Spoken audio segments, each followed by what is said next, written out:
All right, happy to welcome on Gary Sheffield Jr. It's been a long time, man. I had you on a podcast 5 years ago or something along those lines, and we were talking baseball the whole time. But a lot has changed since then. I feel like your presence has grown in the past probably 5, 6 years, big time. Yeah. So tell me what you've been up to. How have you grown that presence? All that stuff.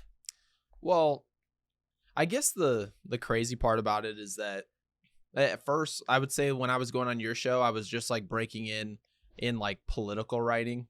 Yeah. And I always knew at that point I didn't want to be in political writing. The reason I got there was I had an interview with Fox Sports, and they told me that I was going to be getting this job. So I was like, that's awesome. And turned out like budgeting didn't work out for my role. They said like I don't know how, but they were like, yeah, it's going to be too high paying for you to be here. And which I wasn't high paying. It was like my first big time job. Welcome to media. Yeah. So I wasn't. So for people in media, they're probably sitting there. People who are not in media are probably sitting there going, "What is he talking about? He probably just didn't get the job." No, that's media. Like It is. that's how it is. People will tell you have a job, you don't, and a lot of people trying to do you favors. They don't have that type of power, right? Yeah. You know, Justin, exactly how that is. So yeah, so I didn't get that job. I basically sat on my butt for the next 6 months living with mom. And I believe that's like around the same time that I went on your show, like just before that, maybe. Yeah. And so I'm literally sitting there and I'm like, all right, I've got like 3,000 Twitter followers, somewhat, I guess I'm doing fine. And next thing I know, I get reached out to by the guy who's Jason Whitlock, who Yeah. it was his responsibility of why I was at Fox for that interview. And turns out he was like, "Oh, I've got this company that I'm going to be investing in, so I'd love you to work here." And it was Outkick. And so obviously I don't know anything about Outkick, what they do, whatever. But all I know is I moved out of my mom's house maybe like a month and a half before that. And that was in like, I'd probably say March of 2020, right when COVID started. Oh, good. Good timing. It was like I moved out and 25 days later, it was like the whole thing with Kobe happened. And then all of a sudden it was COVID. And I'm sitting there just thinking like, what in the world is going on with the world? Like, are you That's kidding what me? everyone was thinking. Let's be honest. That was going through everyone's mind. And I was like, okay, well, I needed a job. I was just going to get some random job. I didn't know what I was going to do. And turned out that I decided, well, I'm going to write for this company. I don't really care what they need me to write.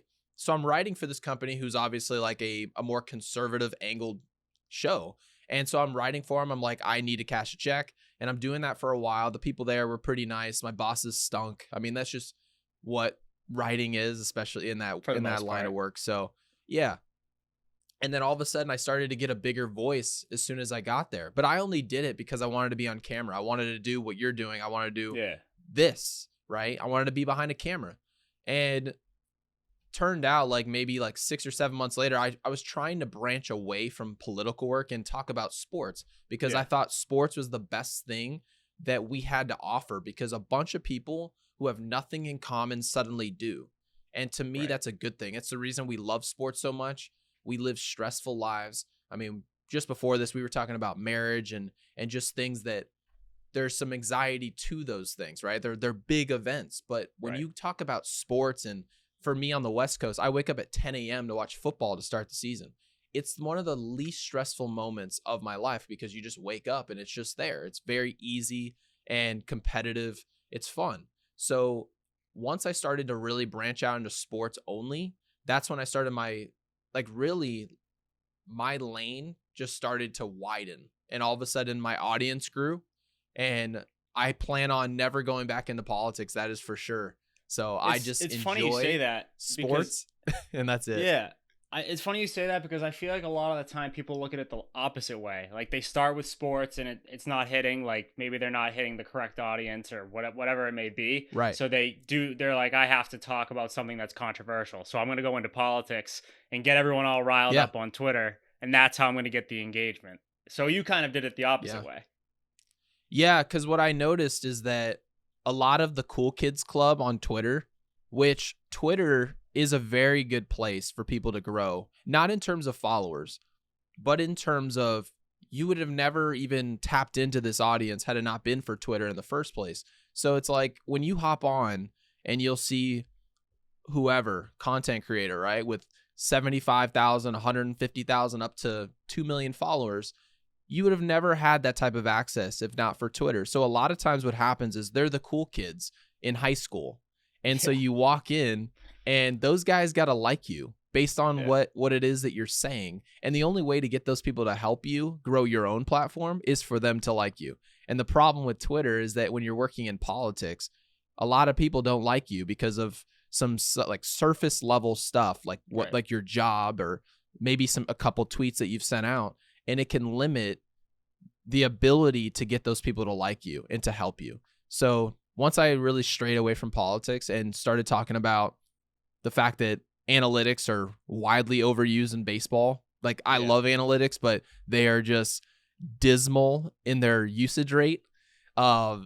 People started to be open-minded about my understanding of the game of baseball. And suddenly those people who didn't want to help me are starting to sprinkle in, because I can Yeah. tell you even now, there are a lot of content creators. Like I literally just saw someone off like the Carabas podcast. Like one of their co-hosts was like, I woke up in the morning and the dude was like talking about me. I was like, what happened? I was like, did I say something stupid? Right. I'm sitting there thinking I made a bad tweet. Turned out he was like still mad about something I posted in 2020 about COVID. And like, that's what I mean, is that sports are the best thing that we have to offer. Yeah. So I would love to be judged off of my sports takes. I'm sure you would like to do the exact same Oh, thing. 100%. Yeah. So yeah, The I'm sure problem you get is it. that you can't like win on Twitter. You could Right. be 100% like you said, you could have 90% of those people being like, "Oh, I like this guy. I'm going to follow him for a sports take." So that was actually a good take. You're Yeah, always going to have that 10% that's like, "Fuck this guy. I can't exactly. stand him. I'm going to block him. Everything he says is wrong." You can't win whether it's politics, whether it's sports or anything. So, one of the questions I wanted to ask you is how did you find that courage to sort of be like, F it. I'm gonna speak my mind. I don't really care what all these trolls say. Like, I think that's one of the biggest hurdles that I've had to come over, and I don't even tweet that much anymore, to be honest. But Right. like just to not care about what those people think. I think that's a big step that people have to take. How did you take it? Honestly, it's really hard to say, because in private, I guess I got tired of receiving text messages from those same creators, from those same people saying, hey man, hang in there. I know it's like almost like a high school hallway. It's what I call it now. Yeah. And I know some people maybe can pick on you, whatever it is, right? But we love your work, love what you're doing. And I got tired of receiving that message, because essentially what it says is that that person in particular doesn't have enough courage to stand up for you because they know you're a good person, which is Right. what matters. And if you know sports and you know baseball, football, whatever sport it is, hockey, you'd like to imagine that people are going to take in your content, but instead you get a meme that says, hey, the worst person I know made a great point, right? Yeah. And that's all you get.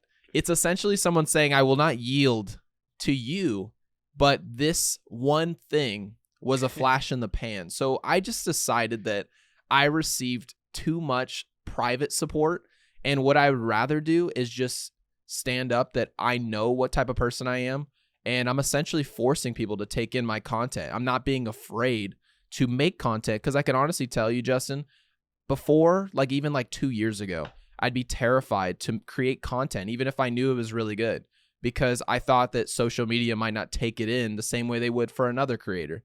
Yeah. And it's a bad way to go about your business. It doesn't work out.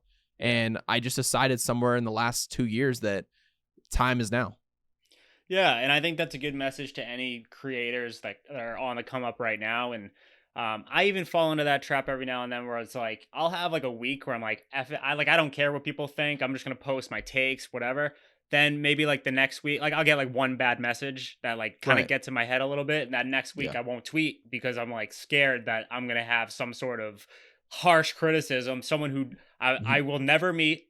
I'll never know them. They're just an avatar like with like a logo of their favorite team, Yeah. and they say something that gets under your skin, and that can haunt you for a week, 'cause it's like, man, am I really like a loser? Like that's what goes through your mind. But that is a good message, I think, for young creators who are coming up, just to like kind of brush that aside, because usually if you stay consistent, you're gonna have 9 out of 10 of the people are gonna support you, and you're always gonna have that one hater. Yeah, and I guess the moral of the story is that you can't use people's applause.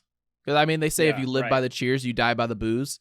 right. And more people are afraid of it than you'd think. It makes it feel like, well, this is a thing that I'm afraid of, right? Me and Justin are both saying that this is real. And Yeah, yet, a lot of people would say, I don't feel that. And the reason they don't necessarily feel it is because they're not trying to create. And it's more of a follower's mentality. I will say something in someone's comment section that essentially is agreeing with, say, your pro analytics, and you say something that's over the top pro analytics. You have an understanding that there's already a crowd behind you that's going to cheer you on, and that's the whole purpose of your tweet. That's not creation. That is yeah, just, I mean, I honestly don't even know how to describe it. It's just doing something for a certain result. And if you're looking for 37 likes in the comment section and that's going to make you feel good, then be my guest. But it's not something that's going to drive creation. It's not yeah, risk taking. And ultimately, every time you stand up in front of the camera, we feel like it's a risk as a creator, and you want everything to be good. But a lot of times people are not going to give you the affirmation that sometimes we do need. And that's why it's very important to have a small group of friends supporting you, other creators that are like-minded supporting you, because if not, sometimes some little dweeb in your comment section will change a whole like 25-day window where you just won't make any content. It's nuts. yeah. And the other part that kind of goes towards that is it's not only the mob now that's coming after you for every little take that you have. It's also now we're dealing with on all these several different platforms. Maybe not so much Twitter anymore now that Elon's taken over, but like censorship and all this stuff. Like Yeah. I'm sure you dealt with a lot of stuff like that when you were tweeting out politics during that time Yeah. of 2020. I mean, that was probably the worst time to be hired as a political analyst of any sort, So, Most um, divisive time, I can tell you that. most divisive. That's a good way to put it. So, during that time, like, what were some of the challenges? And now that you see today that like a lot of creators are getting things ripped off of YouTube and Facebook for just having simple takes. They're called misinformation on those platforms. Right. I mean, it's case by case basis when it comes to that. But what's your take on how that has kind of happened over the last few years?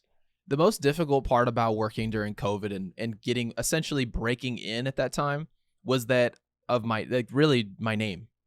It was bar Right. none the worst part about it. And it's, for the most part, it's a positive. My dad had a positive career. Obviously, he Yeah. had success in baseball, and we try to keep it at that. I don't try to make a living off of it, anything like that. Nothing of that nature. It is what it is. It's not anything that's going to change. It's not something I want to change. But the reality is, what happens if I have something that a lot of people resonate with, and it has to do with COVID? Like, for example, when I said, well, if people are afraid of COVID or in danger of COVID, I think our aid systems and everything should go towards them, and the people who need to work and need the money are probably going to have to go work. It's just a reality. And I knew from my own personal situation, I couldn't pay my bills without my job. Right. That was just part of the gig. And I also knew that I felt like my mental health was not, as much as I'm an introvert and love to be inside. I can honestly tell you, half of COVID, I was like, this is great. I don't have to go Yeah. anywhere. Same boat. I was like, this is awesome. And I would say on the back half, when we started to almost like sprinkle outside, I started to realize how much of a toll it was actually taking. I didn't realize at the beginning. I was just playing video games all day. But Yeah. then now I'm sitting there looking at it. I'm like, I think I need to go. Yeah.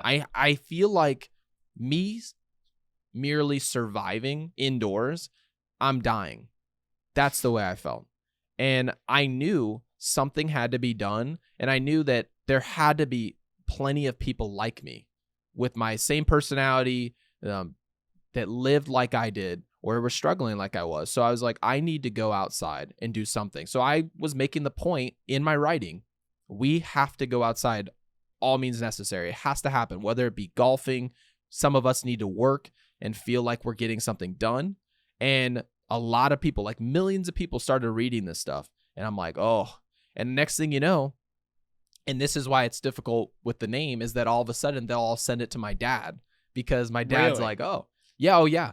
People will be like, hey, Gary Sheffield, do you have any comment on what your son said? And it'll be about COVID. And like one of them, he's like, oh yeah, this makes total sense and whatever, right?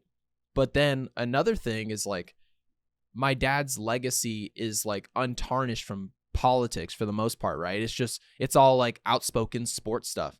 And the next thing you know, half of the population is mad because you don't want to sit inside all day or for 5 years and just like merely survive, right? So like half the population absolutely hates what I said and half the population loves what I said. Well, Right. what if people hate what you said and my dad's hearing it and going, well, no one ever criticized me in this way for anything like this. So essentially what you have is my dad coming to me telling me not to say stuff like that. That's what was happening. So I was like, Really? oh, Wow. yeah. So it was almost like I was being tattled on by the general public to my parents. And then they'd come to me and be like, don't do that. And That's I tough. knew I was just being a normal person who was struggling being indoors. Like that's all it was. And I would say it was very difficult because I didn't know what to do. Do I ignore my parents or do I just say how it is I'm feeling from sitting indoors for essentially, what was it, like 15 months? So yeah, it was definitely tough. Yeah, it was a wild time, not just to be a normal human, never mind someone who's a political commentator and, trying to make a living online. That was the toughest part. So now that you're in media, you're doing your thing. Like I saw you on MLB Network. That had to be like one of the coolest experiences. Very what's cool. the Yeah. start there actually. Tell me about that experience of MLB Network. To be honest with you, Justin, as soon as it started, the only thing I didn't like about being on MLB Network, and I would love to do it again, I'm sure we'll do it at some point, was they were asking me, like I had responsibilities up there. Didn't like that at all.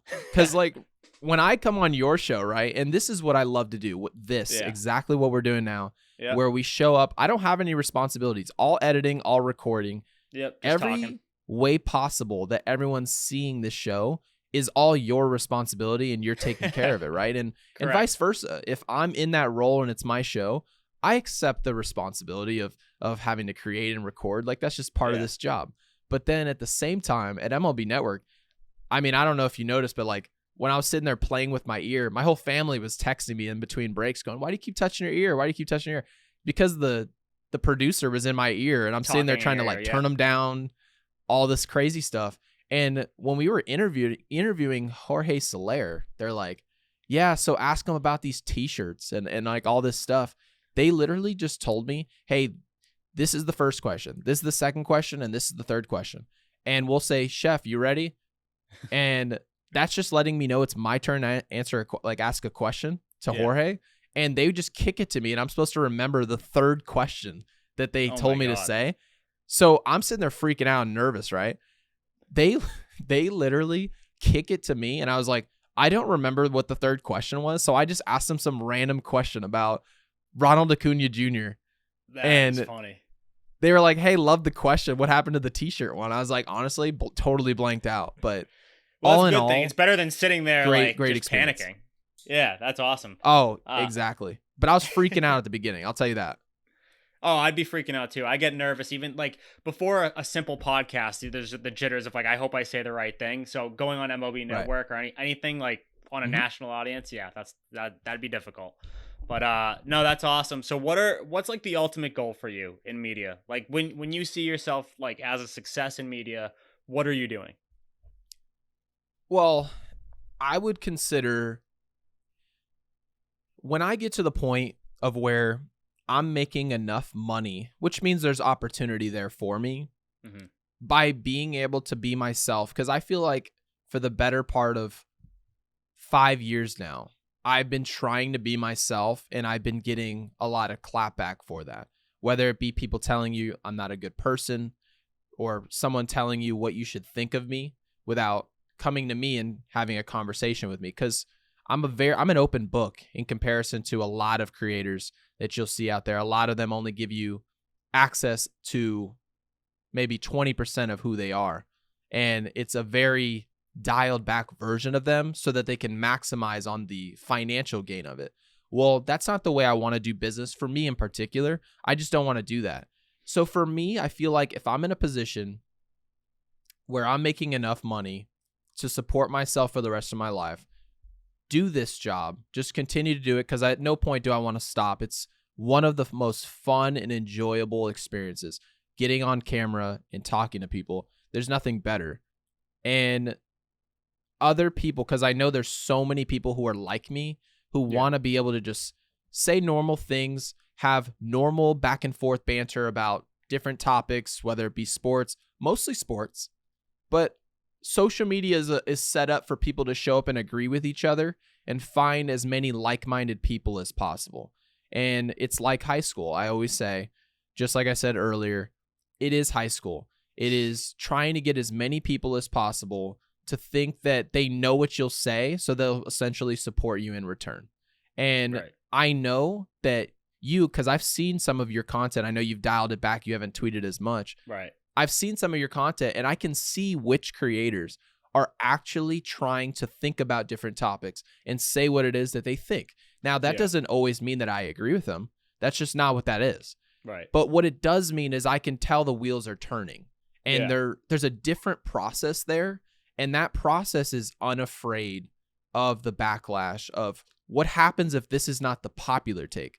And if I make a career and essentially a luxurious lifestyle of not giving people what they want, what I know they want to hear, then I've done what I wanted to do.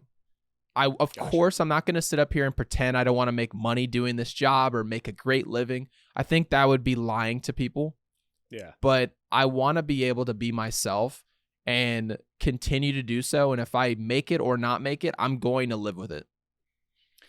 Gotcha. That's a good way of looking at it. So if there was no money in it whatsoever, would you still be doing it, I guess is the question. Like, is this something that is like, I'm in it for like, just like I want the fame, I want all that in media, or are you like, you know what, I'd be doing this for free, I just happen to do it and get paid at the same time? Well, I mean, I'm in an apartment now, so I feel like as long as my bills, like for whatever reason, as long as my bills were paid, right? This is a very time-consuming job. A lot of time goes into editing, right? A whole bunch of stuff. A lot of it is free. A lot of it you don't end up getting paid for either. That's the other part people got to figure out. So. Yeah, exactly. So a lot of this we do for free. Even me now, me in 10 years, me in 20 years, a lot of what you do is for free.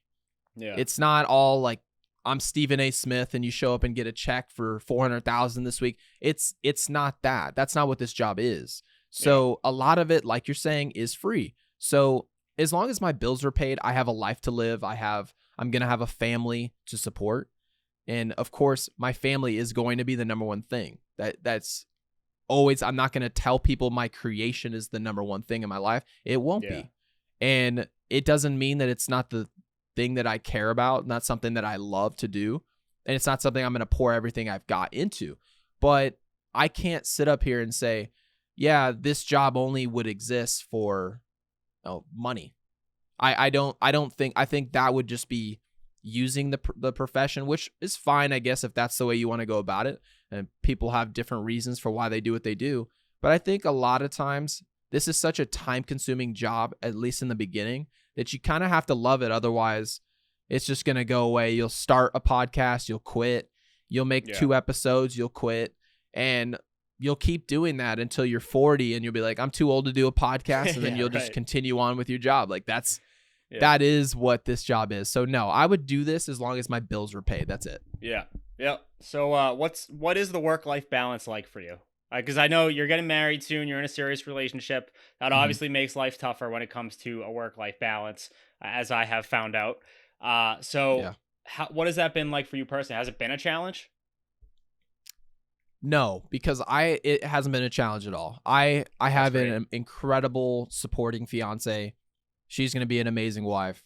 My entire family is very supportive of me. I mean, I can honestly tell you, when you do something like going on MLB Network, which is something that I've been wanting to do since, I always thought I would do it a long time before that, but it just never happened for me, in large part because of the Outkick stuff. That's why I didn't. I can literally tell you, there were people at the network that were like, yeah, you're just too edgy. You're too edgy. And I knew I wasn't. At Outkick, they said you were too edgy? No, At MLB networks Network. like MLB. Apologies. Got it. Yeah, Got it. no, I you're was like, good. wait a So second. no, Outkick is they've never found an edgy person in their No, life. yeah, I was confused for a sec, but I No, got you. no, they're great over there, but they are edgy is their middle name, Yeah. and so I mean, of course, I knew my audience and who I had to write for, and that's what it was. And ultimately, it burned some bridges, to at least temporarily, with other networks that you have a passion for, something in the sports only lane, and that is MLB Network. So a lot of those networks and plenty of their executives, I won't throw any of them under the bus, behind the scenes, because of course creators come talking to me. They're like, yeah, I threw your name in the hat about hosting this show or coming on this show, right? I heard a million different conversations. They're like, yeah, we feel like he's just a little too edgy, which I knew I wasn't. I knew like some of these creators, I was like, I'm just going to come out and say, I'm not going to say it, but to myself, I'm like, I'm better than this person. I'm more polished. I know more about sports. Why am I not being given these opportunities? So I just sat back and waited. I'm just not going to talk politics at all. And like, I don't know if you've noticed, but I don't talk politics ever.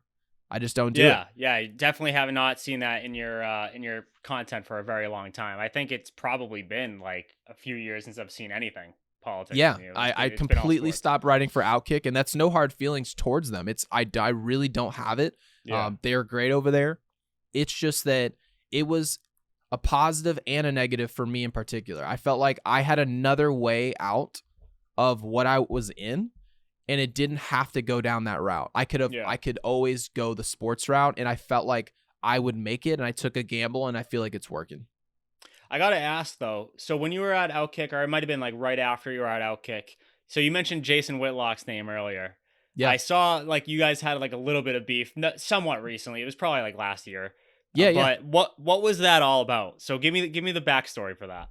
Yeah, it's actually a funny story. So Jason Whitlock he's the reason I got hired at Outkick in the first place, which I can honestly tell you even today, incredibly thankful for it, because I couldn't pay my bills. Like I would have had to move to San Diego, live with my mom. Like I'm sure plenty of people know what it's like trying to live in this economy. Everything is crazy expensive.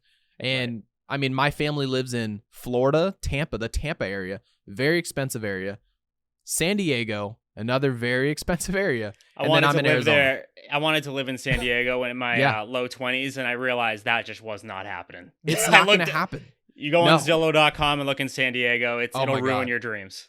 It really is. And I can honestly say, as long as you have a full-time job, you can find somewhere to live in the country, but it's not going to be where you want to be. Right. So that's what I was battling with. I'm like, okay, Jason Whitlock is giving me this opportunity. COVID has just started, right? And what he wanted me to do is he said, I felt like you're not polished enough. I mean, I don't know. I don't believe his story. He said, I felt like you're not polished enough on camera yet, but what you'll do is you can start writing for me under this company that I'm putting money in, because he was going to be an initial investor. He was going to be putting in a certain amount of money, being an investor in an Outkick. And this is before Outkick sold. This is before Outkick was this like humongous company. And ultimately, I was also, not only was I going to be a writer, a full-time writer, I was also his I was making his schedule. I was his secretary. So if somebody wanted to get Jason Whitlock on Tucker Carlson's show or some random news show, they would email me, and then I would create a schedule. So, and then here's the crazy part. It was like such an intense job. It was literally like he wouldn't remember any show I told him to go on. Like if I told him at 8 p.m., hey, tomorrow morning, you've got to get up. You're going on Fox News at 6 a.m. I would have to text him. He wouldn't need a pre-text, a post-text. I was creating a schedule, and I was also a full-time writer. So, and I was making like 30 G's a year to do it. Okay. Just no amount of money whatsoever. Like it's just nothing. It wasn't anything. So again, just have to say, welcome to media. That's another welcome to media. moment. This is my first media job. Yeah. And so I'm sitting there thinking, well, he obviously knows I don't have any experience, in writing, because I didn't want to be a writer. I wanted to be in broadcasting. I wanted to be on a mic. And he's like, yeah, writing is actually going to help you be on camera. And in probably like 3 to 6 months, we're just going to break you into camera work anyway. So it's not really a big deal. Well, 3 to 6 months later, I'm just getting like micromanaged out the yin yang by people above me about this needs to be more edgy, this needs to be whatever. And I'm just like getting yelled at all the time about, you didn't text me 15 minutes before or 30 minutes, give me the 30-minute warning here before, right, of being on this show. And I'm sitting there going, I'm doing way too much work. Yeah. This sucks. And turned out like his deal with Outkick fell through early on. Like the investment didn't go as planned for him, right? I won't get into his business, but he ended up backing out of Outkick. Well, I was obviously no longer his whatever now that he's leaving the company. And he was mad that obviously the whole Outkick thing didn't turn out because Outkick eventually would sell to Fox for a lot of money. So obviously Jason would have made a lot of money in that deal. It's just common sense. And he essentially was in hindsight, because for me and my personality, and Justin, you know how I am, I'll go at anybody, whether it be Carabas, whether it be, it doesn't matter who the general public thinks I like. I will say this opinion, no, like it's not it. And ultimately that's what I want people to do to me as well. That's essentially the point. Is I it's want not personal. People to know. Like people take a lot of things personal. There's a way to do it, and it's taken personal. Like there's very obvious ways that can happen. But just disagreeing with an opinion, I think that's what the world needs to learn on social media, is that usually it's not personal. It's just taken personal. Exactly. So I would say something and be like, yeah, I don't think that this, I don't think this makes sense. And then I would obviously tell why, right? I mean, it's Twitter. It's, at least for me, I'll tell why. And so I noticed, okay, well, he ignored that first one. Okay. And then I think I messaged back and said, I agreed with like 2 or 3 of them. And I think he liked the tweet. And then the next couple were like, I both disagreed with him. Like they made no sense at all. I think he said like LeBron James was not like he wasn't a top 10 player of all time because of his move to Miami or something at some point along those lines. And I was like, okay, well, I respond. I was like, and he also mentioned like LeBron in China, right? Politics again. Yeah. And I was like, I think we should just judge LeBron based on what he does on the court. I think that's a very normal thing to say. And I said, hey, I tweeted, I said, hey, I noticed that ever since you left Outkick, I didn't say that, but I was like, you're not like replying or whatever. And he goes, well, I'm not going to reply to trolling. And I said, well, I don't feel like telling you I disagree with your point of view and then giving an explanation below in like 2 or 3 sentences is trolling, right? And then he blocked me on Twitter, which was hilarious. And then said on Twitter, after I was blocked, which is hysterical, that I was lazy and a poor writer, which, I mean, not an insult to call me a poor writer. I mean, if you brought in Stephen Hawking and asked him to ride a bike for you, I mean, are you really going to insult the guy? No. He's one of the biggest geniuses. Whitlock might do it. He's one of the biggest geniuses in the history of the world. Like he essentially just put like a fish on a bike and then said he's not good at it. It's like, I don't take any insult of any of my writing. If someone said you're the worst writer I've probably ever seen, I'd be like, okay, good. That's why I'm on camera and behind a mic. Right. So yeah, I just thought that if you're going to insult people, it shouldn't be on social media. And of course, he has my cell phone number, so he could have called me at any time to air out any real issues he had with me. But I always know that if somebody has a backlash, like a real backlash at me, when I'm honestly just giving people a realistic banter on social media, I know it doesn't really have to do with me, and I'm sure he was going through it in his own way. So what percentage of Whitlock's and I don't want to just single out Whitlock. I think he represents a lot of like these very popular following. He has so much of a following on social media just based off controversial takes. And I'm curious, because this goes for like Stephen A. Smith too. Like this I could go down the list of guys who have that same description. What percentage of what we see on that do you think is like played up for just to get a response, just to get the engagement? And what percentage do you think is actually authentic? I mean, I'd probably say about 80% of it is, this might surprise you. Yeah. Some of them are actually more like that than what you would think. I would Gotcha. honestly say like Skip Bayless is more normal than what people think. Like Skip Bayless is like Skip Bayless could come out to dinner with me at like a steakhouse here in Arizona and it would be totally cool. Like everything he said would make total sense. Like if he was talking about LeBron or Jordan, he would make complete sense, which would shock some people because some people would be like, he's the outrage guy. Like he's like one of the first names people would say, like maybe a Stephen A. Smith. A lot of these guys know sports. But what another thing that, and I'm sure you understand this, especially being in media, is that once you build a certain audience, that audience could also be disappointed at some point in you. And they have an understanding, at least some type of basic understanding of what it is you're going to give them. So like, I mean, let's just say like a Clay Travis ultimately decided that LeBron James just opened another school. But this time, he's actually coming out of pocket. It's not going to be like any type of tax write-off, whatever it be. He's actually, like, let's just say it is just a purely just a perfect move. Nobody can criticize the move, right? And he's like moving all types of homeless people into shelters. He's coming all out of pocket. Just a perfect move to make as an athlete. If Clay Travis came out and said, this move is just flat out excellent, amazing, awesome, check this out, awesome, and left it at that, well, he has an understanding that the majority of his audience does not like LeBron James for his politics. Right. Now, some of them are convinced that it's because of the way he flops or how he performs on the court and the difference between he and Jordan. It's not true. It's politics. So that audience has an expectation of Clay, and Clay has an understanding of what that expectation is. That's very clear.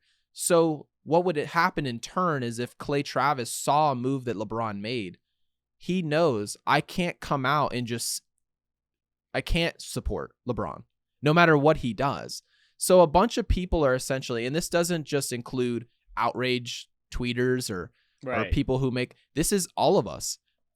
Any of us with any type of audience whatsoever, we have an understanding of what that audience wants from us.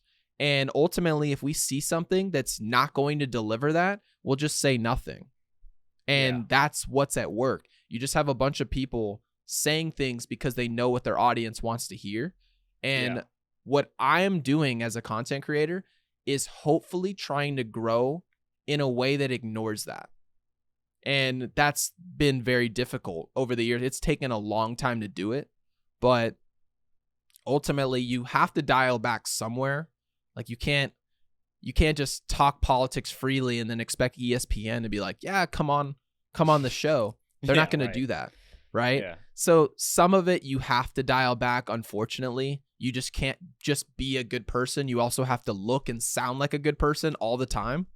And all your tweets have to hold up. So it's impossible. It's impossible. It's a conundrum.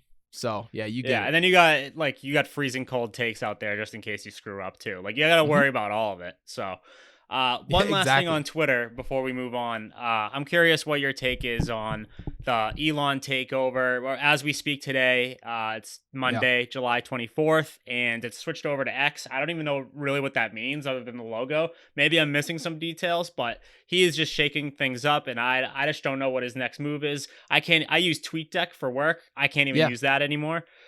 So that's a whole thing. I'm just curious what your thoughts on it, especially as someone who I believe anyway, I could be totally wrong about this, probably has most of the same political opinions, we've seen them, as someone like Elon or someone like in that circle.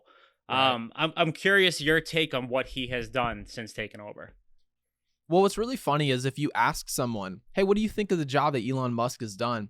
Essentially, some people, I guess if you ask someone, it depends on their political leanings, what they'll tell you.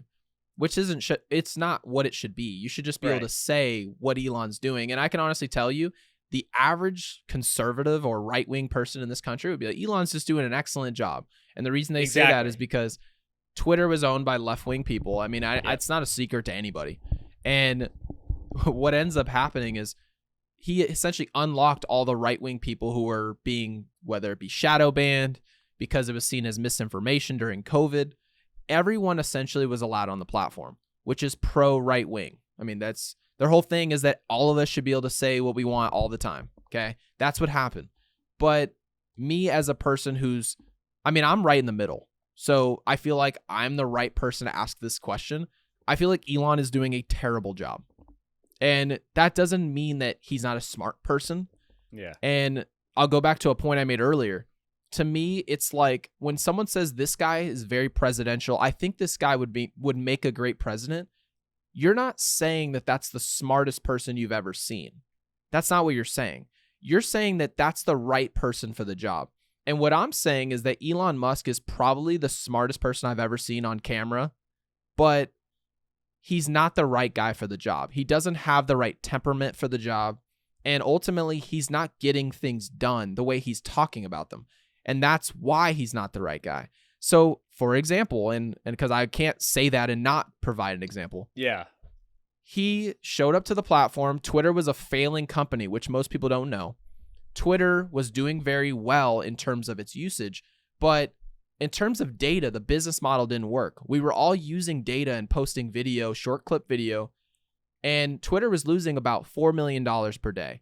So Elon Musk decided, I'm going to buy Twitter when it's at its lowest point, and I'm going to try and replace YouTube by eventually releasing long-winded videos in 1080p that'll be pro content creator. But also, Twitter is considered a left-wing platform. I can show up as this moderate and purchase this company and just pretend that I'm pro-speech, and I'll allow everyone on the platform. But when I do so, I'll get rid of the liberal elites of writers in verification process, right? And what he did was he pimped out the verification process to random Joe Schmoes. And the average person will tweet, and their tweet will be seen by absolutely no one, right? And yeah, if I wasn't sure what what was is. going on with that. Yeah. I'm getting like 100 impressions. I don't have that many followers. I have just over 1,000. But like 100 impressions with 1,000 followers does not make any sense. So It I'm makes glad no you brought sense. that up. So what he did, and this is actually his biggest flaw, was that he ditched the verification process. Now, essentially what he was saying is that we're not any better than the average person, so why would we have verification? It shouldn't exist. Twitter shouldn't be determining whether or not someone's cool, famous, whatever have you, okay? And I can agree partially that there were a lot of people who were verified where I was like, why is this guy verified? I don't get it. I don't know what he's doing, like all this stuff, right? He or she's doing. What they're doing is not even considered cool in any space. Like they're not excellent in their field, nothing. So I didn't get it. And that's fine, right? But there's people that are going to slip through the cracks. But for the most part, what the process did was it made sure that the most impressionable and enjoyed accounts on the app were seen first. And I know that a lot of people probably say, well, why would I want that to happen? Why would I want LeBron James to tweet? And when I tweet, he's seen first. Why would I want that? And I can understand why you wouldn't want it. But for the health of the actual platform, it has to happen.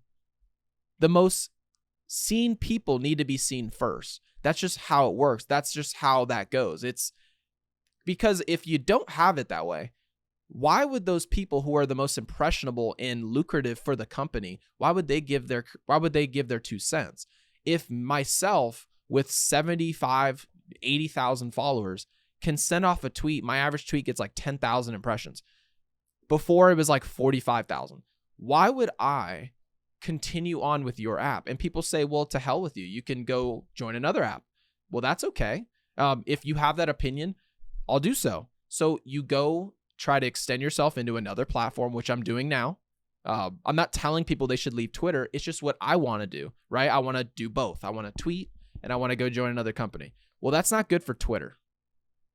It's not good for Twitter that somebody who can just send off 10 tweets in a span of 2 hours can get 40,000 impressions and that person disappears. But then you have like 5 people show up and pay $8 a month because they want to stick it to the left wing, right? The left wing old Twitter owners and be like, ha, we win. Look at us supporting Elon Musk. I'm like, this is not, this sucks. It's a mess. Like, it's a mess. It's a mess. Like all the big people are being seen by like probably 1/10 of who they were being seen before. And then now the average Joe Schmo just has like some random blue check next to their name. And I'm like, why? And they're making money now.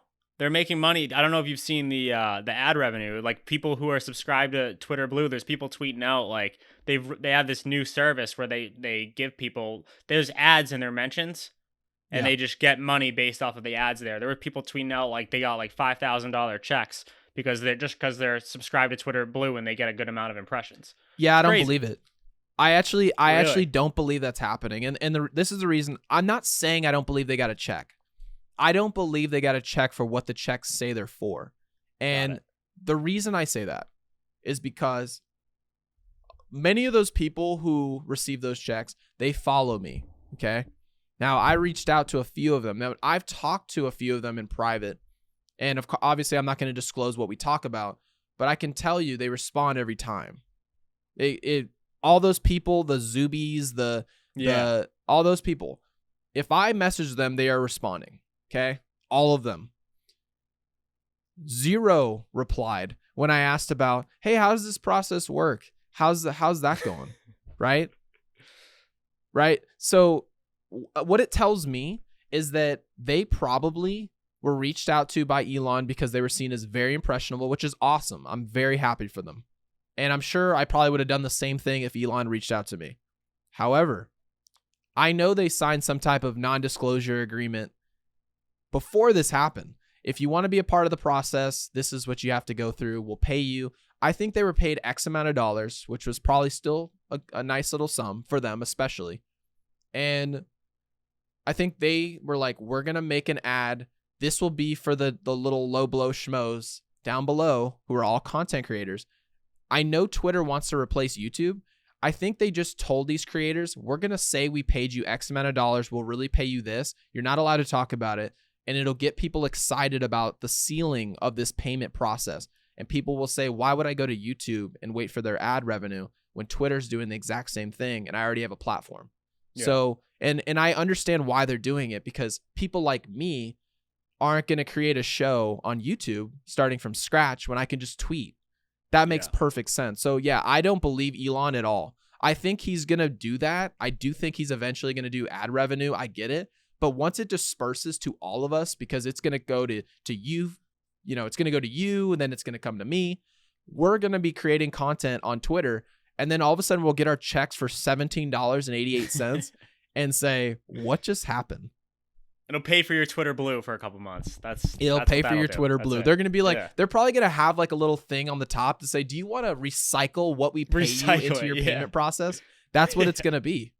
I promise you, it's a joke. I could totally see it. So that's enough Twitter talk for now. I want to switch gears into baseball here because in the end, that's what we both love. That's what we both like to talk about on Twitter. So I do want to start actually just get your quick take on the rule changes that have happened this year. Are you pro everything that's been changed? Like, are you pro pitch clock, all that good stuff? I guess we'll start there. I was anti-pitch clock. Yeah. I was anti-pitch clock. Didn't like it. Didn't love it. Didn't like it. Anything about it. Didn't like it. Yeah. I enjoy being at the baseball field. I know you're the same way. We enjoy being at the baseball field. It's fun. But that's more so a process of being at the game. Mm-hmm. But I do think we should also admit we're not at the game most often. Most of the time we're just watching on TV. So I guess when it first happened, I thought speeding up the process of baseball, I don't think that's going to really change anything. That was my honest opinion. But like anything, I'm willing to say I was wrong. There's no remix I can offer to anybody. I was absolutely wrong about it. It's working. And as time's gone on, I've started to really like it.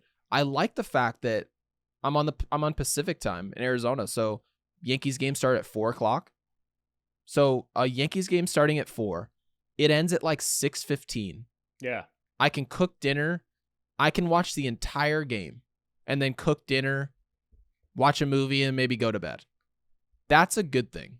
And in today's land of media, we're used to watching Love is Blind, Love Island, all these shows, and they're 30, 40 minutes. We're very used to, people are going to see Oppenheimer. I saw Oppenheimer last night. It was 3 hours. Yeah. I was like, and it was a great movie.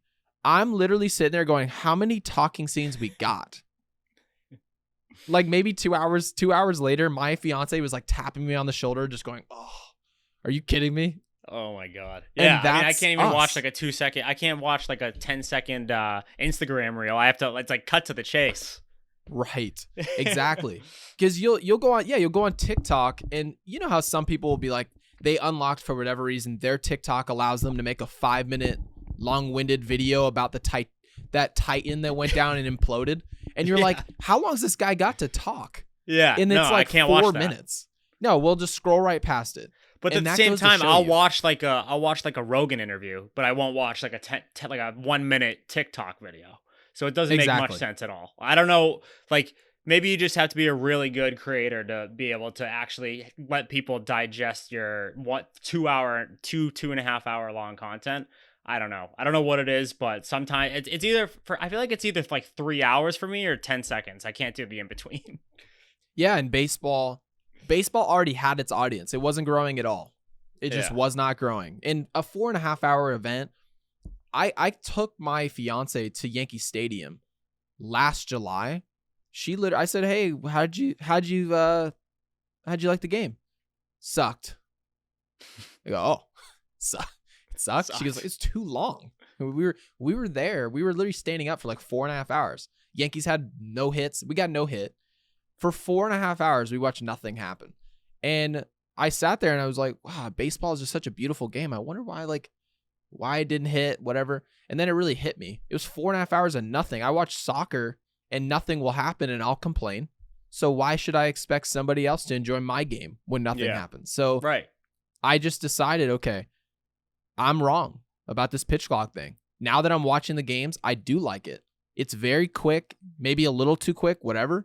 But by and large, it's working. And I enjoy the change. And hopefully they don't see that this change worked and then all of a sudden they just start activating all these crazy changes. But for now, I can't complain at all. What does someone like your dad think about this, like all the changes? Because for someone like him, it's probably just bizarre to see like how much has changed since he's played the game. Have you talked to him about any things that have changed in baseball, whether it be analytics, anything like that, and gotten his kind of opinion on that? My dad's thought on baseball, he doesn't enjoy the logistical change of baseball. And what he means by that, I guess, is that guys throwing 101 all the time and no one making any contact, and ultimately no one has any pride to put the ball in play.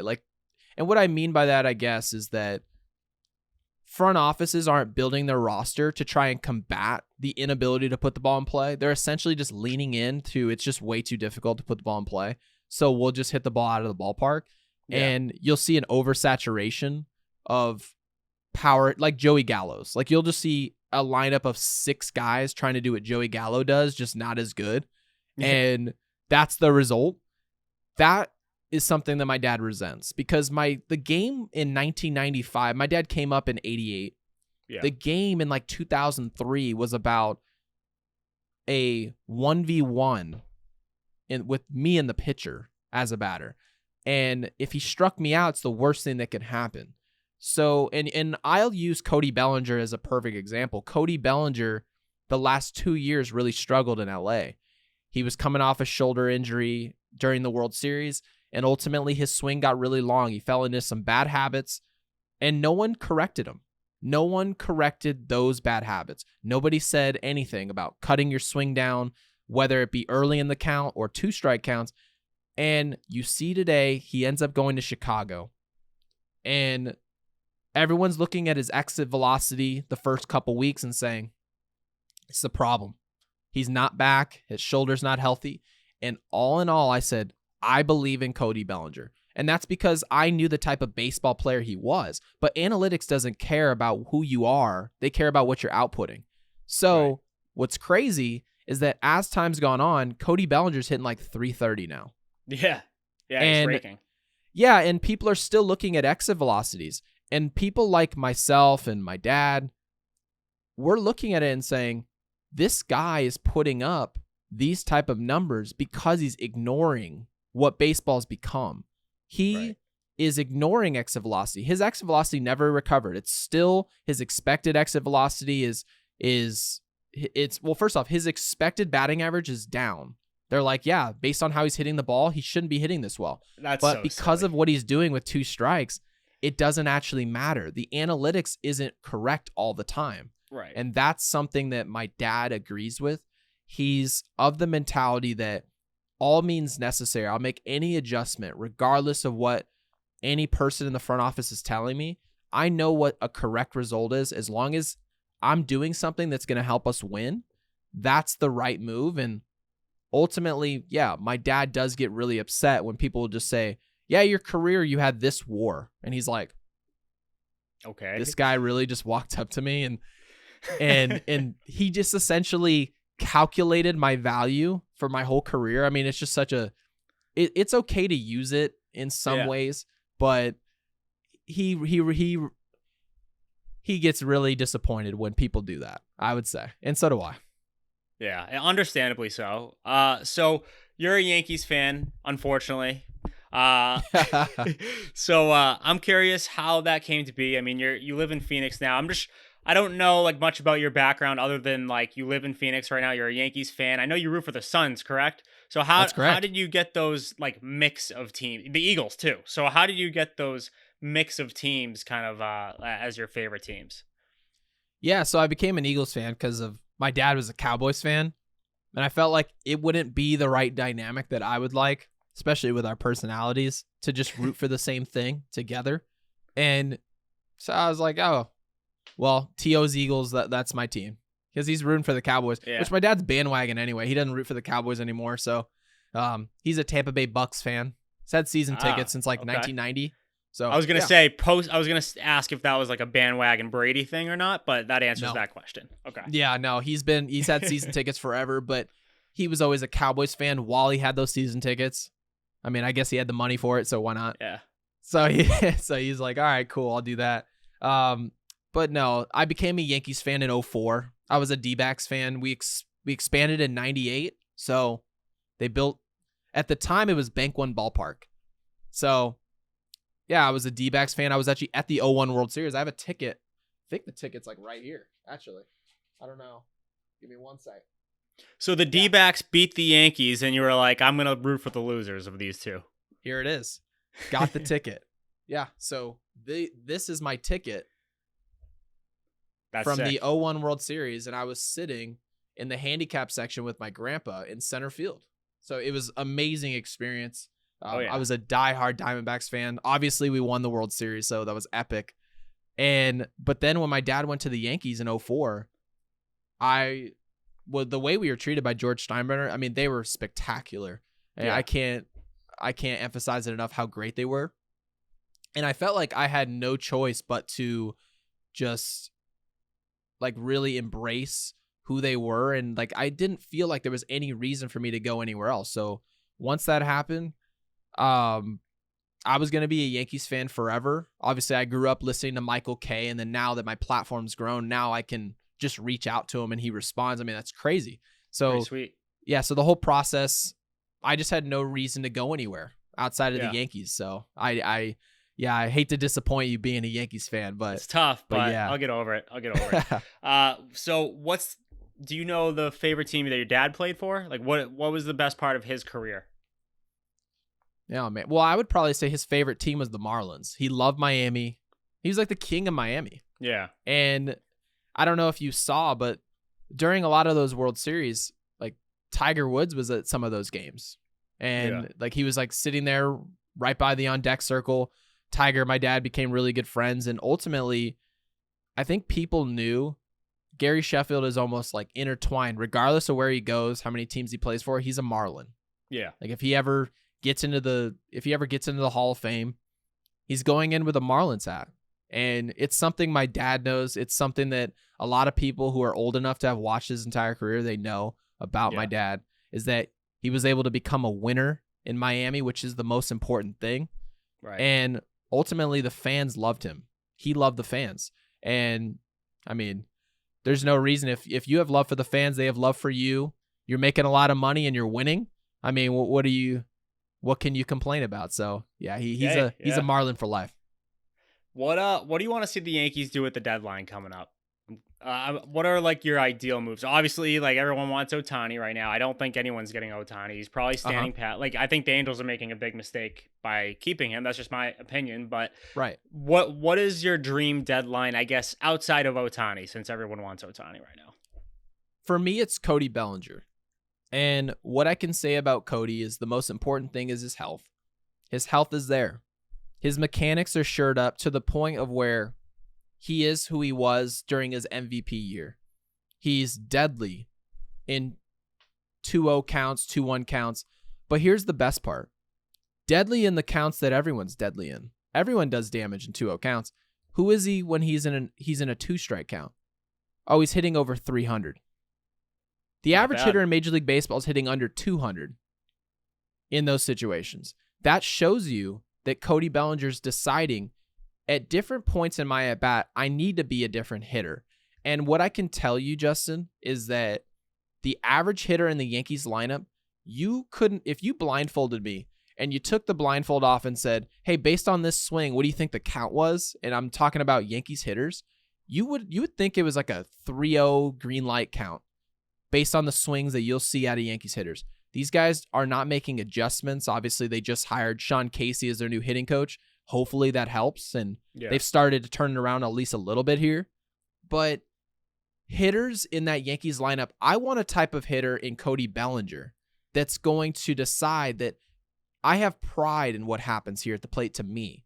And ultimately, if you have enough hitters like that, and the Red Sox have it in like Yoshida, you have to have guys who are willing to give themselves up to make quality outs and to have pride in what's actually happening at the plate. Because if you do, you're not going to have the same hitter hitting over and over again.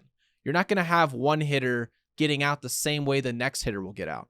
Cody Bellinger is a guy who's going to look at the guy in front of him and say, okay, he flipped 3 breaking balls. He threw a fastball above the zone for a strike. I'm going to sit breaking ball and look to spray the ball the other way.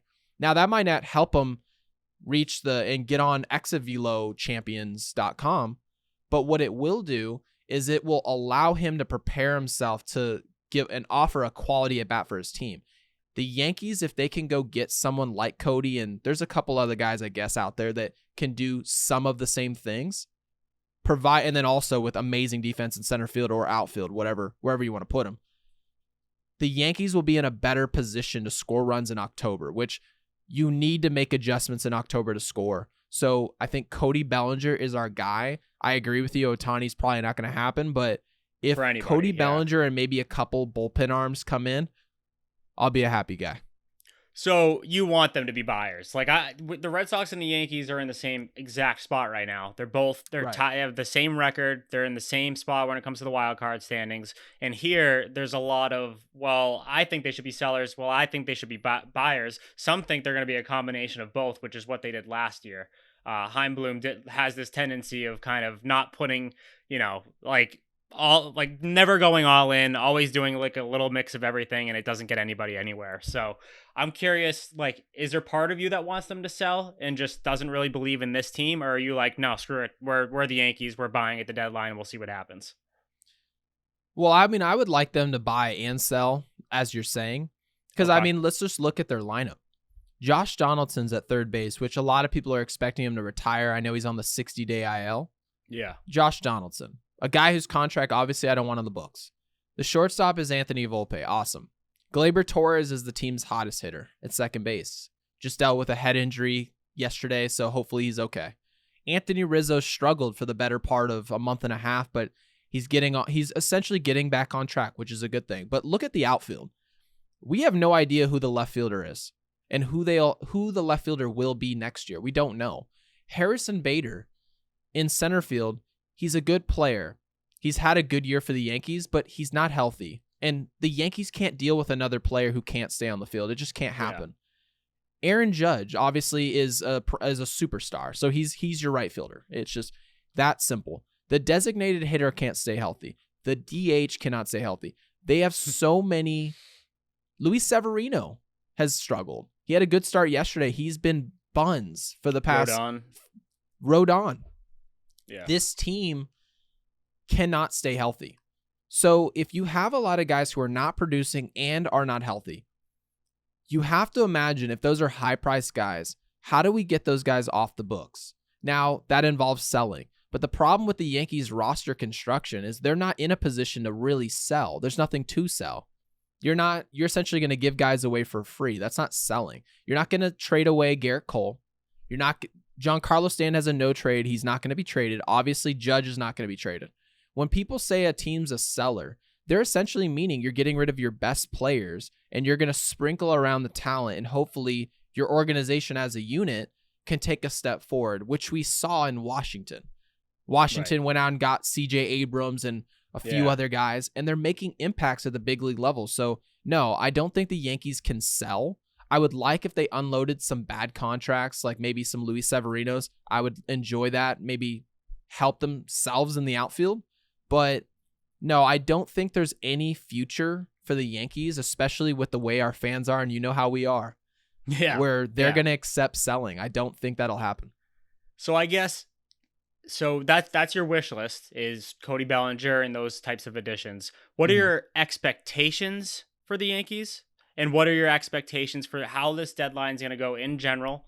And then I guess how that's going to go into this next part of the season and into the postseason. My expectation is that they'll pick up, and usually the Yankees deal with, there are certain teams that the Yankees enjoy dealing with. The Arizona Diamondbacks being one of them. And for people who are watching the Diamondbacks, I can honestly tell you, the D-backs have a surplus of outfielders. Not great ones, but serviceable outfielders. Yeah. The Yankees are at a shortage. They don't have anyone who essentially can give them anything in left field. It's a problem. Harrison Bader obviously is dealing with injuries, so the Yankees would like to have some depth in the outfield. It wouldn't surprise me at all to see the Yankees make a deal for an outfielder in the D-backs organization. Regardless of the level, I would assume they want a ready guy. So like an Alec Thomas, wouldn't surprise me even in the slightest if they went out and made a deal like that.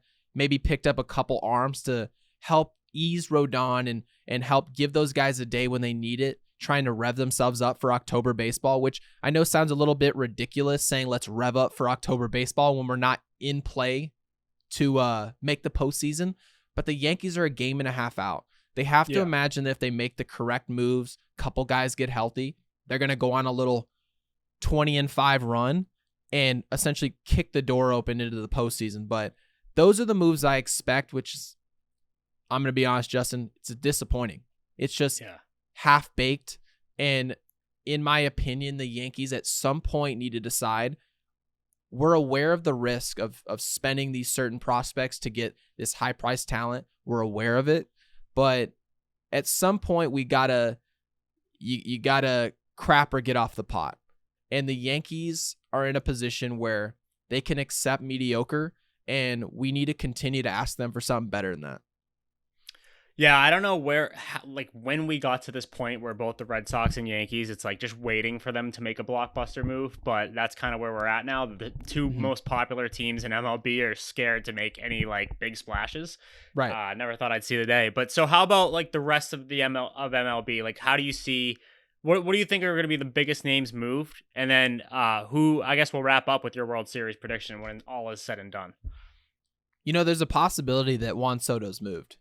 Yeah. And I've always said that Juan Soto will be a member of the New York Yankees. That just will happen. You can just tell he wants to be a Yankee. It's kind of like those conversations that I was seeing between Trey Turner and Bryce Harper, where you had an understanding of, okay, this guy's like he's really not even hiding how much he wants to be a part of this organization. And I know Manny Machado he delivered the same type of thing in New York. And it ultimately ended up in San Diego. But the Yankees offered him like $110 million less than the Padres. That's a joke. Essentially, the Yankees just weren't buyers on Manny Machado. They weren't buyers on Harper. Harper wanted to be a Yankee. They didn't do anything about it. So, yeah, I think the biggest name move will be Juan Soto. And I know the Padres have started to at least do something to turn it around, but I think it's just fool's gold. Their team is poorly constructed. It's like 5 amazing hitters. The 6 through 9 is just god-awful, horrible. They can't pitch. They can't close games. Maybe like a Josh Hader goes on the market. You would assume that they'd trade. Yeah, like an Atlanta Braves Josh Hader move would make a ton of sense to me. Atlanta's struggling in terms of their bullpen. So, Yeah. Wouldn't surprise me at all if Hader goes up to Atlanta. So, yeah, I think those are the biggest moves. Yeah. Yeah, that would be crazy. What do you think about the World Series? Where do you think this season's going to end up? Well, I think everyone's predicting Atlanta. Yeah. Atlanta is It's hard to argue it. Yeah, for sure. right. Who's coming out of the AL?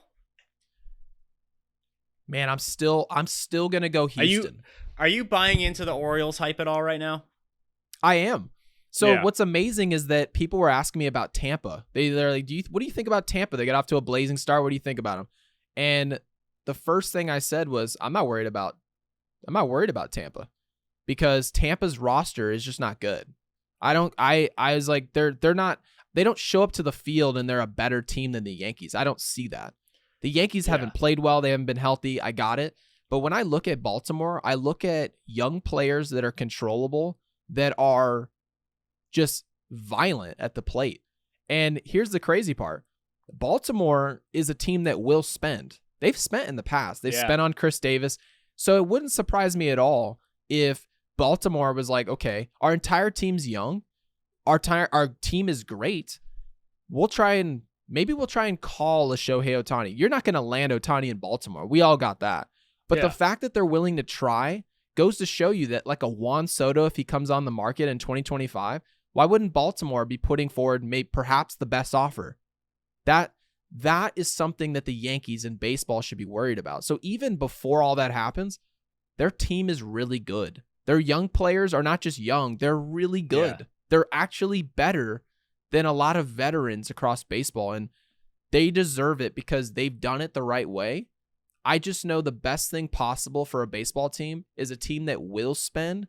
They just haven't yet, and they're grooming players correctly. Yeah. All right, man. Well, I think that's a good way to end this. I appreciate you coming on. Best of luck to everything you got going on right now. Anything you want to plug before we sign off? No, just Gary Sheffield Jr. on Twitter is really the main thing.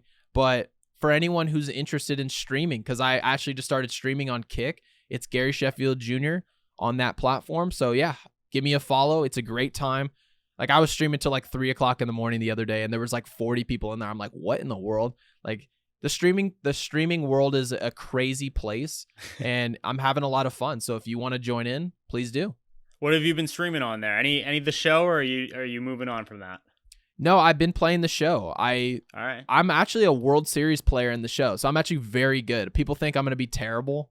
I don't know why, but they're just like, yeah, he's probably not going to be good. And then they'll hop in the stream like, holy crap, dude. Like, I'm like, I told you, I've been playing this game.